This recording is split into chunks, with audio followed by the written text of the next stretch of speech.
पिंकीचे बाप्पा, मी का म्हणत आहो, माझी मालकीन नाही का, माझी मालकीन तिचा नवरा आणि लहानची पोरगी गोव्याला जात आहेत. तर मला म्हणतात चल नाही कांताबाई म्हणतायत, तर जाऊ का मी?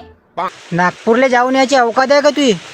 कांते तुलाच माहित आहे, मायापाशी पहिले दारू प्यायले पैसे राहत नाही. मी सारा लोकांच्या उधाऱ्या करून दारूचा शौक करतो.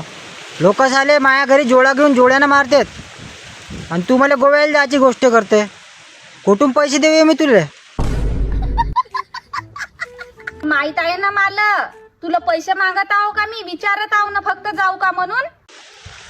बाप्पा, मग गोव्याला जायला कुठून पैसे आले तुझ्याकडं? दुसरा नवरा केलीस का?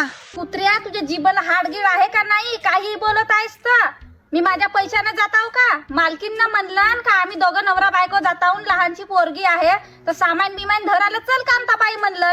तुझाही पाय ना होते म्हणलं ना आमच्या मिसानं, तर का झाला गेलो तर? अरे तर कांते अशी सांग ना का मालकीन खर्च उचलत आहे म्हणून. साला मला टेन्शन देते. साला माणसापाशी दारू प्यायले पैसे नाही राहत मायले ना. जा जा, गोव्याला जा ना तर दिल्लीला जा. जा पाय बरं पिंकीच्या बाप्पा, पक्का पक्का सांग, मग मला मनाचा नाही, मी नाही म्हणलो म्हणून. फक्त नाही का पिंकीच्या बाप्पा, मला 50 रुपये देजो या फेरन लवली घेवायला. मी का म्हणत आहो, मला काकांत गोव्याला जाऊ देशील ना, दुसरी बायको बिको कर्ज नको तू.